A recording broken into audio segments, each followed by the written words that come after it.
Assalamualaikum warahmatullahi wabarakatuh. Alhamdulillahi rabbil alamin.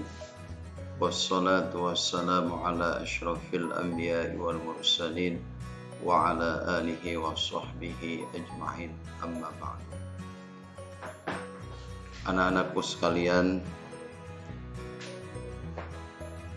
marilah sama-sama kita berdoa. Mudah-mudahan Allah Subhanahu wa Ta'ala menjadikan diri kita, keluarga kita menjadi orang-orang yang soleh dan soleha. Pada hari ini, Mister akan membahas tentang akidah dan akhlak kelas 5. Mudah-mudahan kalian bisa mempersiapkan buku paket ya, pada halaman 34. Pada halaman 34, pelajaran 4 tentang akhlak terpuji yang pertama. Ya. Mister harapkan kalian segera membuka buku paket akidah akhlak kelas 5. Bagi anak-anakku yang kelas 5, mari sama-sama kita mulai pelajaran kita dengan membaca basmalah. Bismillahirrahmanirrahim. Anak-anakku sekalian yang dicintai oleh Allah Subhanahu wa Ta'ala, jadi akhlak terpuji itu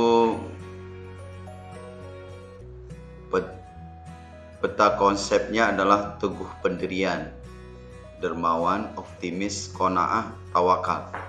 Ini yang akan kita bahas nanti di pembelajaran kita nanti. Jadi akhlak terpuji adalah akhlak yang baik. Kita harus memiliki akhlak yang terpuji, sebagaimana Rasul mencontohkan kepada umatnya, tidak aku utus. Jadi Rasulullah Shallallahu Alaihi Wasallam diutus ke dunia ini untuk memperbaiki budi pekerti manusia, dan Allah juga dan para malaikat memuji akan akhlak Rasulullah Shallallahu Alaihi Wasallam, sebagaimana firman Allah dalam surah Al-Qalam ayat 4. Bismillahirrahmanirrahim. Innallaha ala khuluqil azim. Sesungguhnya engkau Muhammad memiliki budi pekerti yang sangat luhur. Ya, anak-anakku sekalian yang dimuliakan oleh Allah. Jadi contoh akhlak terpuji yang pertama, teguh pendirian. Ya, jadi teguh pendirian, dermawan, optimis, qanaah, dan tawakal. Ya. Jadi pada materi ini kita akan satu persatu akan membahas tentang yang Mister sebutkan tadi, yaitu teguh pendirian, dermawan, optimis, qanaah, dan tawakal. Yang pertama adalah teguh pendirian. Sikap teguh pendirian artinya dalam menghadapi segala ujian dan cobaan tetap di jalan kebenaran. Sebagaimana firman Allah, ya, wa'tasimu bihablillahi jami'ah wa la tafarraqu. Ya. Dan berpegang teguhlah kamu semuanya pada tali agama Allah, dan janganlah kamu bercerai-berai. Jadi di sini Allah mengharapkan kepada kita berpegang teguh kepada tali Allah. Mana tali Allah? Seperti yang diutus oleh Allah kepada baginda Rasulullah Sallallahu Alaihi Wasallam dengan diturunkannya ayat suci Al-Quranul Karim. Dengan kita mempelajari ayat suci Al-Quranul Karim, berarti kita tahu mana-mana perintah Allah dan mana yang dilarang oleh Allah Subhanahu wa Ta'ala. Jadi intinya kita tidak boleh jauh dari Al-Quranul Karim dan As-Sunnah. Itulah hukum yang telah ditetapkan oleh Allah Subhanahu wa Ta'ala. Kalau kita menjadikan pedoman hidup kita itu selain Al-Quran, maka sudah tentu kita akan berpecah belah, akan bercerai-berai. Karena setiap manusia itu memiliki keinginan masing-masing, tidak satu tujuan. Jadi orang yang mempunyai sikap teguh pendirian tidak akan mudah terpengaruh bujukan atau rayuan teman. Orang yang teguh pendirian juga tidak mudah putus asa dalam menghadapi kesulitan, apalagi di saat pandemi yang kita alami ini. Insya Allah dengan keteguhan hati yang bersumberkan kepada Al-Quran dan As-Sunnah, kita tidak akan putus asa dengan kejadian atau musibah yang Allah berikan kepada kita ini dengan pandemi yang saat ini sedang melanda bahkan seluruh dunia. Ya.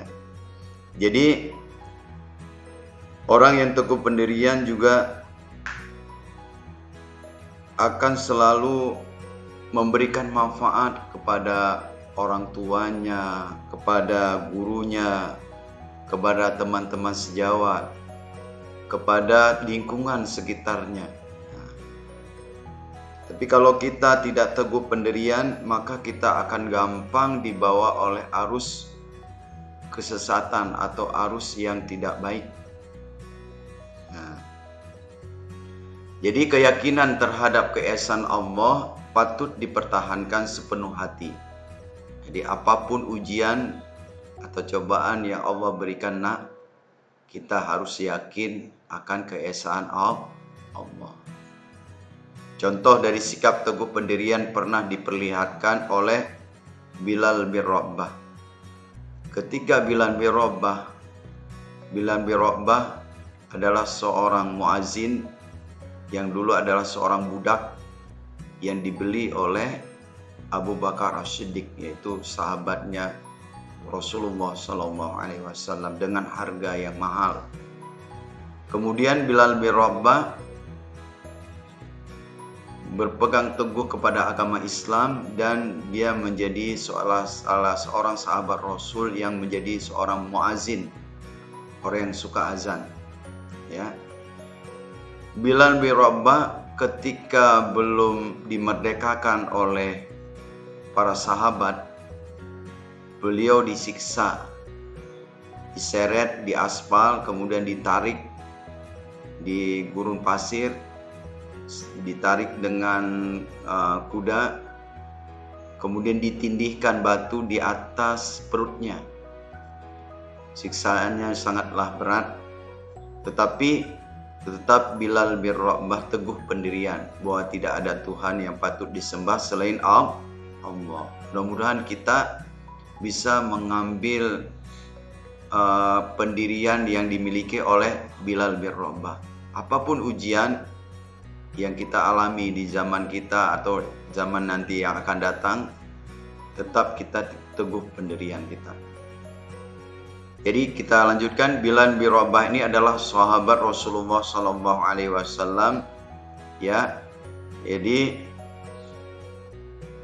Bilal bin Rabah ini adalah orang yang selalu menyembunyikan keislamannya. Jadi Umayyah marah ketika tahu bahwa Bilal bin Rabah telah masuk Islam. Dengan segera Bilal digelandang dan diikat lehernya, kemudian diseret dan dibawa ke tengah-tengah padang pasir. Pakaian Bilal dilepas dan ditelantarkan di atas hamparan pasir yang panas. Jadi Bilal bin Rabah juga ditindih dengan batu yang besar, kemudian dia tetap mengucapkan Ahad, Ahad, Allah itu Esa. Ya. Anak-anakku sekalian yang dimuliakan Allah Subhanahu wa Ta'ala, jadi teguh pendirian ini Allah telah menganugerahkan kepada kita. Tinggal kita memupuknya, mengulang-ulang, atau belajar bertanya kepada orang-orang yang lebih tahu bagaimana cara untuk meneguh biar keyakinan kita semakin teguh kepada Allah Subhanahu wa taala. Mister akan memberikan satu tip bagaimana kita bisa meneguhkan hati kita untuk selalu beriman kepada Allah Subhanahu wa taala. Kita tahu nak, di dunia ini kita tidak mempunyai apa-apa. Ketika kita lahir ke dunia ini, kita tidak memiliki apa-apa. Nanti juga ketika kita berpulang kepada Allah, kita juga tidak membawa apa-apa. Maka tidak ada sesuatu yang kita bawa ke hadapan Allah melainkan amal yang soleh. Jadi jangan sia-siakan umur kita untuk yang pertama meneguhkan keyakinan kita kepada Allah Subhanahu wa taala. Yang kedua, supaya teguh keyakinan kita kepada Allah, yaitu dengan selalu menghadirkan Allah Subhanahu wa taala ketika kita duduk, ketika kita berdiri, ketika kita diam, bahkan ketika kita mau tidur juga kita merasakan akan kehadiran Allah Subhanahu wa taala. Ini adalah cara bagaimana kita untuk bisa meneguhkan pendirian kita. Tidak gampang goyah. Yang ketiga adalah dengan cara meyakini bahwa apapun yang diberikan Allah kepada manusia bersumber dari Allah. Tidak ada satupun karunia yang dimiliki oleh manusia. Semua itu adalah kepunyaan Allah. Maka kita ketika diberikan oleh Allah, kita bersyukur. Ketika diberikan nikmat dengan nikmat yang banyak, kita bersyukur. Ketika diberikan nikmat yang sedikit, juga kita harus bersyukur kepada Allah. Jadi dengan nikmat syukur itu kita jauh daripada putus asa. Nah, begitu dah. Yang kedua, ya, akhlak yang mulia yang kedua adalah dermawan. Ya. Jadi ketika kita lahir ke dunia ini, ya, kita diberi asupan makanan oleh kedua orang tua kita sehingga kita menjadi dewasa dan kita mencari kehidupan sendiri, yaitu mencari karunia dari Allah Subhanahu wa taala. Jadi ketika kita diberikan harta oleh Allah Subhanahu wa taala, jabatan atau harta yang berlimpah, maka kita menjadi orang yang paling baik akhlaknya, yang terpuji akhlaknya, sebagaimana dicontohkan oleh baginda Rasulullah Sallallahu Alaihi Wasallam. Ya, jadi tidaklah diutus Rasulullah ke dunia ini tetapi untuk memperbaiki akhlak budi pekerti manusia. Jadi Mister sudah membacakan firman Allah, sesungguhnya Rasulullah itu memiliki budi pekerti yang sangat baik. Ya. Jadi dermawan merupakan salah satu sifat yang paling terpuji dan mulia. Dermawan adalah memberikan sebagian harta yang kita miliki kepada orang yang membutuhkan. Orang yang dermawan adalah orang yang meneladani sifat Allah dan Rasul-Nya. Kita tahu Allah mempunyai sifat nama-nama 99 nama yang kita kenal dengan Asmaul Husna, yang kita sering menghafal. Ya Allah, Ya Rahman, Ya Rahim, Ya Malik. Ya Allah, Ya Rahman, yang Maha Pengasih. Allah memberikan sesuatu itu kepada siapapun. Dia mau beriman atau tidak mau beriman, tetap diberi oleh Allah, Maha Pengasih. Nah.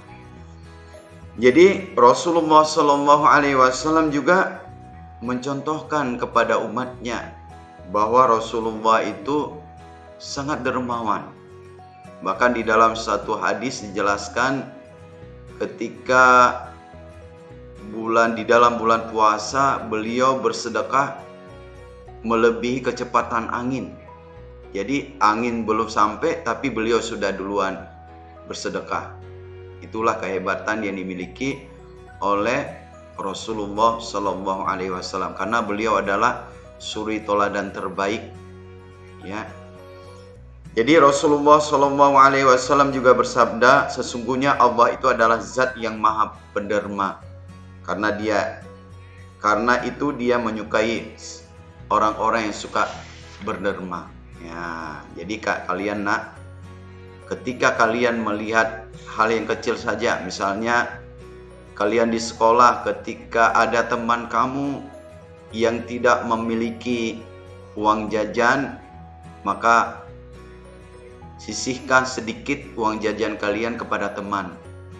Misal punya 5.000, maka berikan 1.000 untuk teman kamu.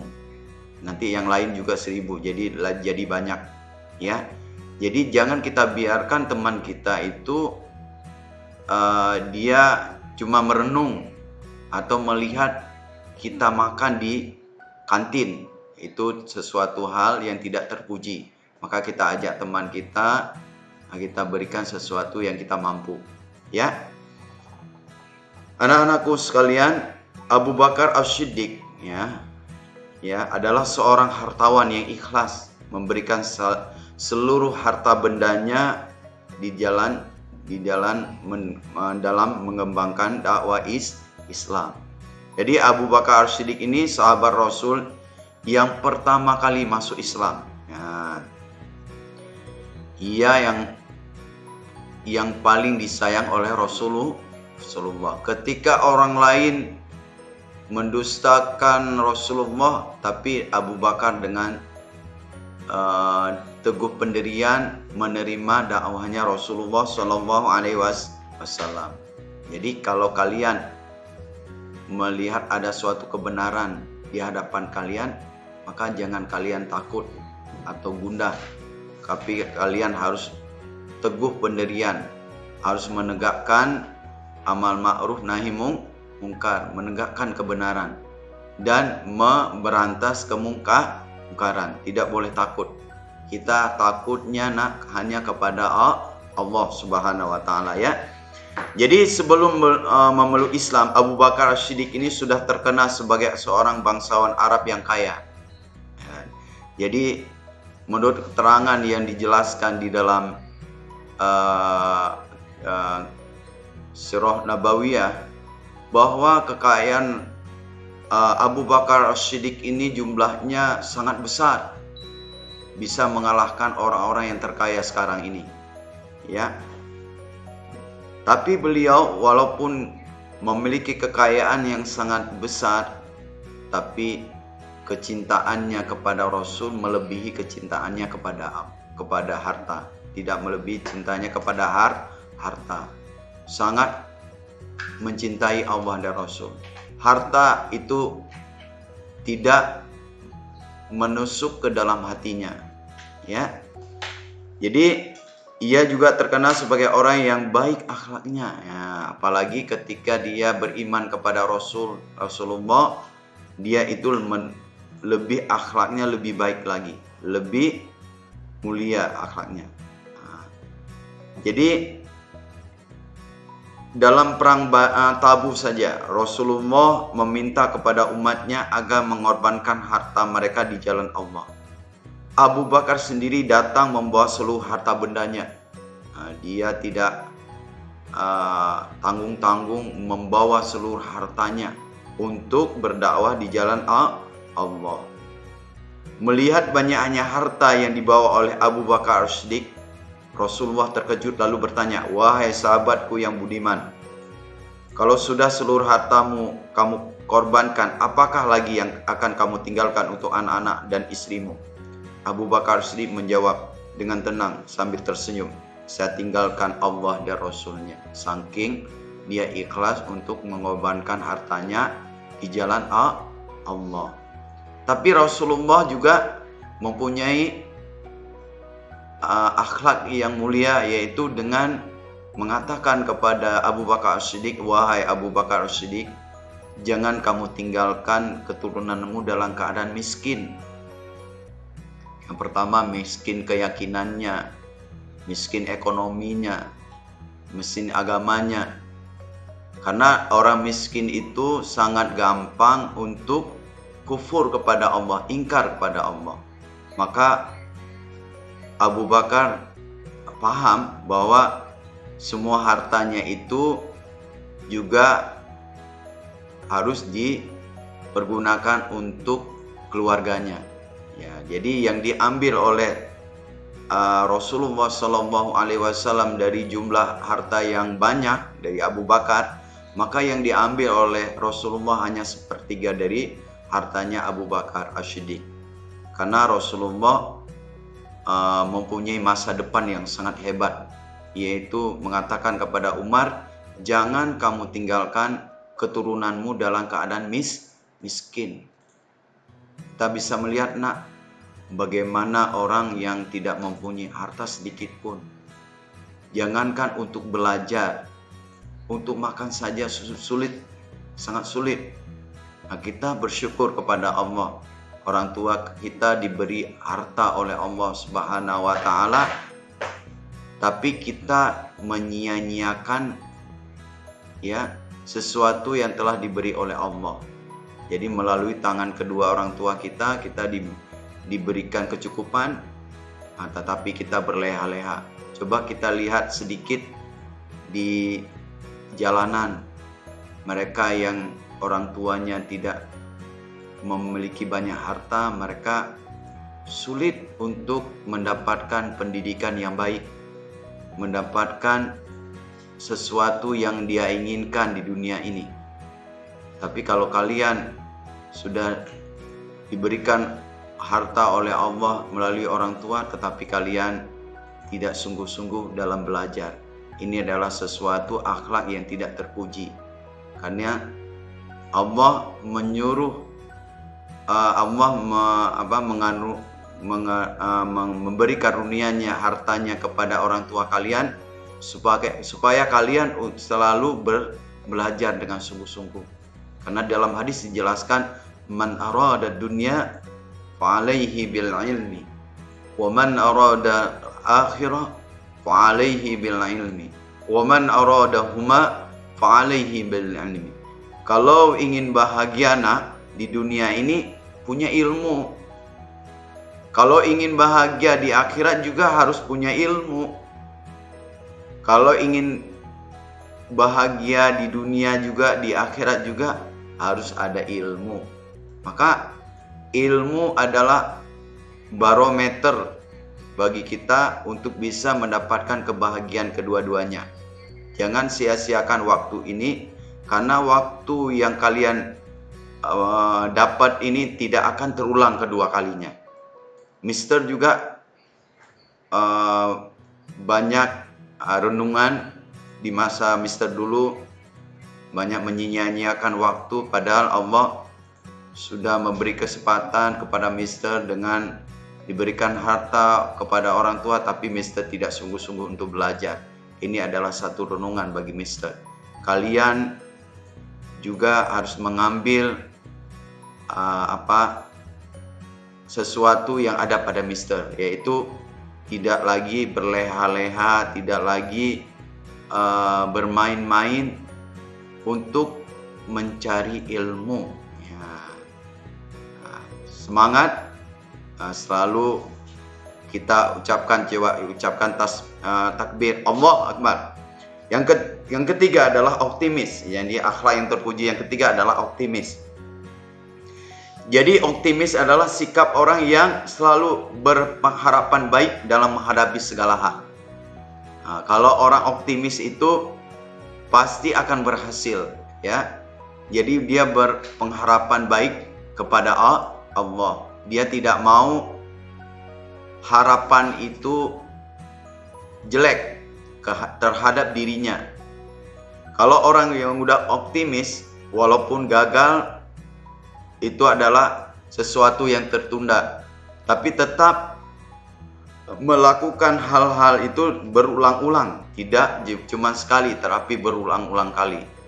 Nah, ya, Jadi optimis termasuk akhlak yang terpuji. Bagaimana kita lihat perjuangan Rasulullah. Ketika Rasulullah berdakwah, beliau dilemparin dengan batu, ya, dicaci maki, kemudian bahkan mau dibunuh. Di bulan Muharram ini beliau menyuruh kepada Sayyidina Ali untuk tidur di tempatnya Rasulullah. Tapi Ali karena sangat optimis, yaitu sahabat Rasul, bahwa tidak ada kebenaran selain daripada yang disampaikan oleh Allah dan Rasul.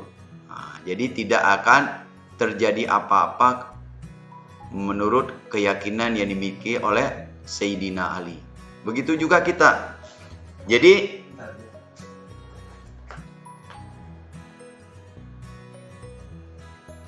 hari ini diadakan ulangan misalkan akidah dan akhlak untuk kelas 5. Beberapa murid tampak tegang. Lukman murid pindahan dari daerah tanpa ceria. Ia menganggap ulangan adalah hal yang biasa. Ia sangat optimis dapat menjawab soal-soal yang baik karena ia sudah belajar dengan tekun dan rajin dan selalu berdoa kepada Allah. Ini adalah sikap yang terpuji. Kalau sudah demikian berarti Allah akan memberikan sesuatu nilai yang sangat baik insya Allah. Orang yang memiliki sikap optimis juga selalu bersemangat dalam hidupnya, ya, tidak bermalas-malasan, ya. Selalu ia tetap rajin walaupun gagal, dia berusaha terus sampai dia berhasil. Banyak kita lihat orang-orang yang ketika dia belum berhasil, dia ulang lagi sampai dia berhasil, ya. Kemudian ada 3 macam sifat optimis yang harus kita miliki. Yang pertama, optimis dalam belajar, ya. Jadi ketika kalian belum bisa pelajaran, misalnya pelajaran yang sangat kalian tidak sukai, misalnya matematik, MTK, jangan ketika kalian tidak bisa, kalian sudah menyerah, tidak mau lagi mengerjakan apa yang ditugaskan oleh guru kalian. Berarti tidak ada optimis. Maka sampai kapanpun kalian tidak akan bisa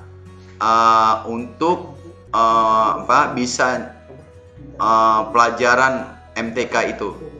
Tapi kalau ada semangat optimis ini, insya Allah pelajaran yang sulit seperti MTK pada saatnya kalian akan bisa mengerjakan dengan baik, dengan sempurna. Disitulah letak kelezatan ketika kita sudah bisa mengerjakan sesuatu, apalagi soal-soal yang cukup rumit, ya. Jadi yakin bahwa kalian dengan semangat optimis bisa mengerjakan apa yang ditugaskan oleh tenaga pendidik, ya, oleh guru-guru kalian. Yang kedua, macam sifat optimis yang kedua adalah optimis dalam bekerja. Kalian nulis, baca, kalian perhatikan guru menjelaskan, itu adalah kerja kalian. Jadi optimis.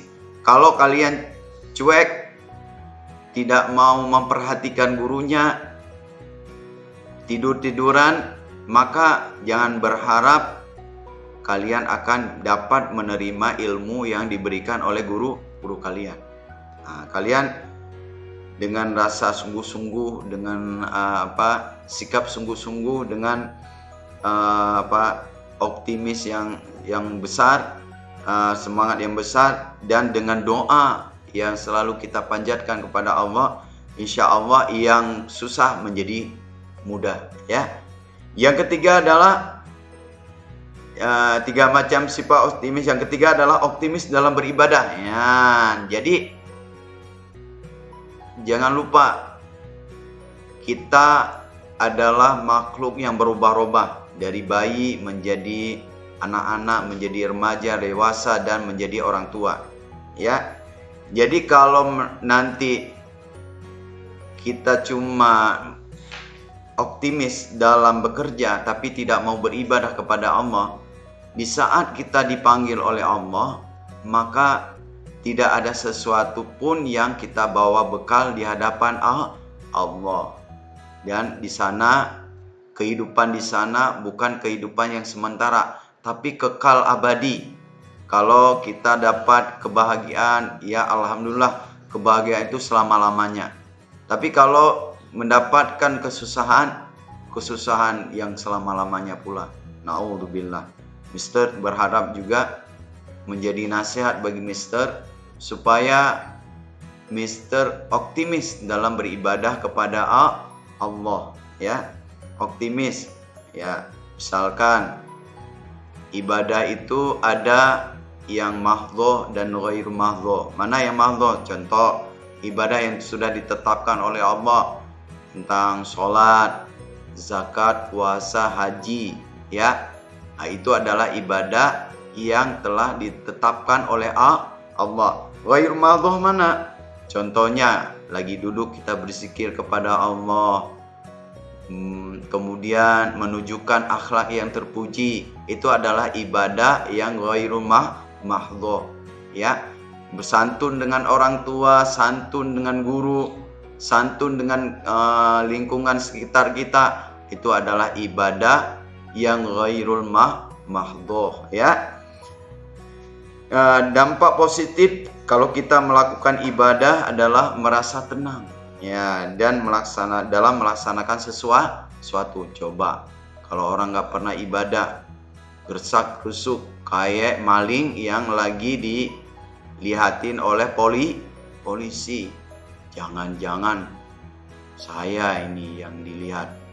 Nah, padahal polisi lagi mau beli rokok, ya. Polisinya lagi mau belanja di Alfamaret, ya, lagi ke Indomaret, tapi pencurinya merasa seakan-akan dia lagi diperhatikan oleh polisi karena jiwanya tidak tenang, ya. Jiwanya tidak selalu dalam gelisah dan merasa yakin akan kemampuan dirinya sendiri. Coba orang ibadah, pasti dia yakin akan kemampuan dia. Pasti Allah memberikan kemampuan kepada manusia. Tidak ada manusia yang di dunia ini bodoh, kecuali dia tidak mau. Dulu ada Rasulullah mengatakan, tidak ada umatku yang tidak masuk surga, kecuali yang tidak mau adalah yang tidak masuk surga adalah orang yang tidak mau ibadah, tidak mau mencari karunia Allah, tidak mau berakhlak mulia. Itu orang yang tidak mau masuk surga, ya. Tidak. Kemudian orang yang ibadah juga tidak bergantung sepenuhnya kepada orang lain, ya. Jadi kalau orang ibadah itu terus dia memperbaiki dirinya supaya ke depan dia tidak bergantung lagi kepada orang lain, ya. Kemudian orang yang ibadah juga siap menghadapi segala hal, ya. Misalnya ada sesuatu yang membuat dia tidak senang, dia siap menghadapinya. Misalnya kalian selama 4 atau 5 bulan kalian berada di rumah, siap, tapi saya tidak boleh melupakan Allah.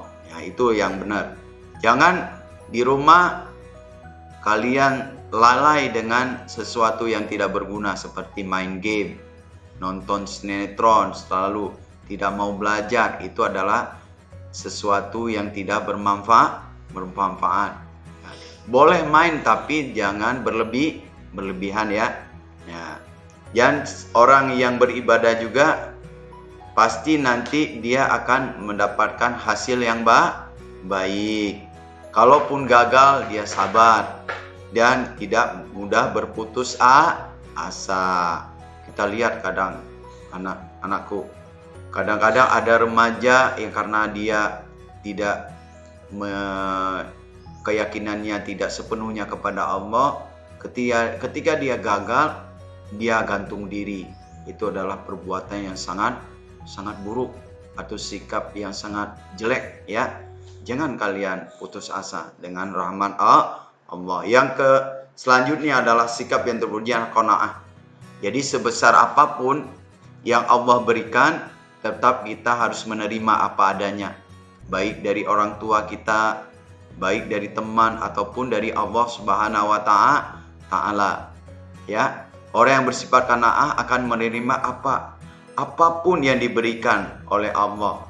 Ya, walaupun dia sudah berusaha dengan semaksimal mungkin, tapi Allah memberikan sedikit harta, tapi kita harus mensyukurinya.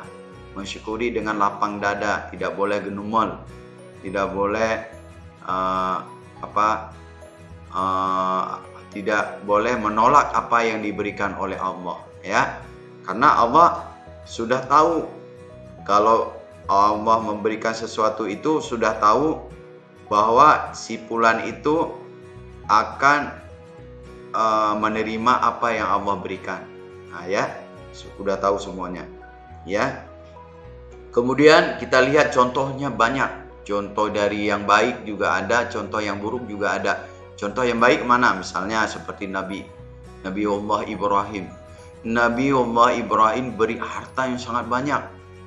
Tetapi karena cintanya kepada Allah, sampai-sampai dia mau mengorbankan anaknya sendiri. Ya, itulah contoh yang terbaik. Seperti yang contoh yang tidak baik, yang tidak boleh kita ikuti adalah Fir'aun. Fir'aun itu diberi jabatan oleh Allah, dia diberi jabatan menjadi raja, penguasa yang sangat hebat zaman dia itu.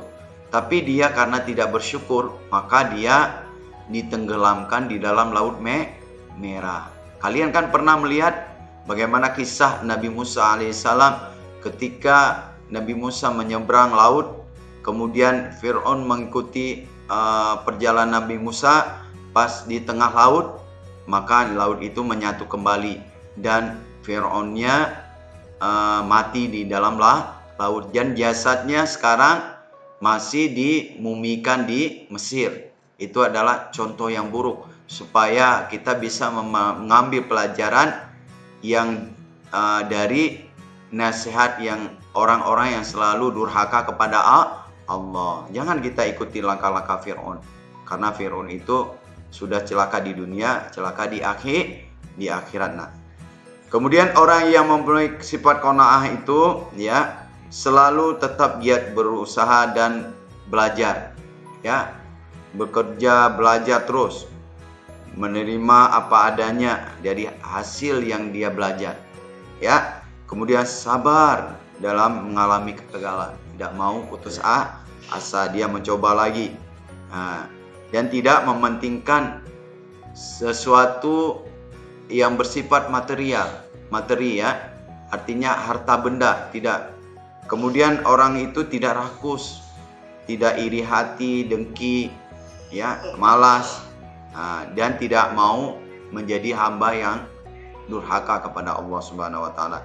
Yang kelima adalah sifat terpuji adalah tawakal, ya.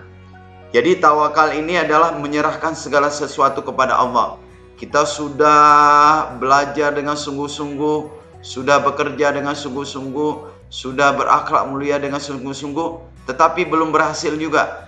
Itu sudah kita lakukan, kemudian kita serahkan semuanya kepada Allah. Kita berdoa, mudah-mudahan sesuatu yang tidak mengenakkan itu dihilangkan oleh Allah Subhanahu wa Ta'ala. Kita berdoa, ya, sebab Allah mengatakan di dalam surat Ali Imran, ya, ayat 159,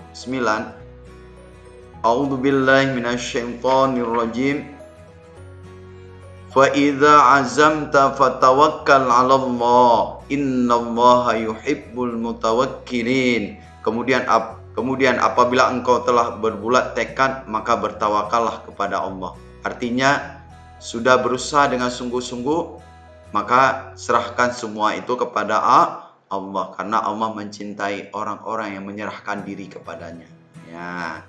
Jadi tawakal itu tidak sah tanpa dengan usaha. Kalian langsung tawakal tapi tidak mau belajar, ini bukan tawakal namanya, nekat. Ya, tahu nekat. Jadi nekat nggak boleh. Ya, misalnya kalian mau ke Sumatera, ya, tapi tidak punya ongkos, itu nekat namanya. Nggak boleh ya. Jadi kalau nekat membawa keselamatan oke, tapi kalau kandas di jalan bagaimana, ya kan? Jadi punya ikhtiar, punya usaha, semua sudah seperti misalnya ada yang sakit, kemudian dia berobat, itu adalah ikhtiar, usaha. Kemudian yang menyembuhkan hanya Allah, ya. Yang menyembuhkan bukan obat, tapi Allah Subhanahu wa taala. Jadi dampak positifnya orang yang bersifat tawakal itu giat dan bersemangat dalam berusaha dan belajar, ya. Kemudian selalu berdoa dan berserah diri hanya kepada Allah. Bersyukur jika mendapat kebahagiaan dan bersabar bila mendapat kegagalan. Dan orang yang tawakal itu tidak sombong, ya, dengan hasil yang dia peroleh. Selalu dia tawadhu, artinya rendah hati. Ya, bukan rendah diri ya, tapi rendah hati, tidak sombong.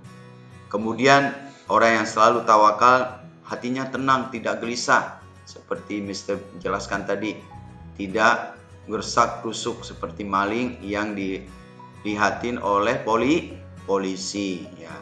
Jadi kesimpulannya adalah sikap pendirian, ya, dermawan, optimis, qanaah, tawakal adalah sifat yang terpuji, ya, yang harus kita miliki, kita renungkan dan kita jalankan di dalam kehidupan kita sehari-hari. Mister mohon kepada kalian untuk supaya kalian punya kegiatan, yaitu dengan mengerjakan tugas, ya. Tugas di halaman 42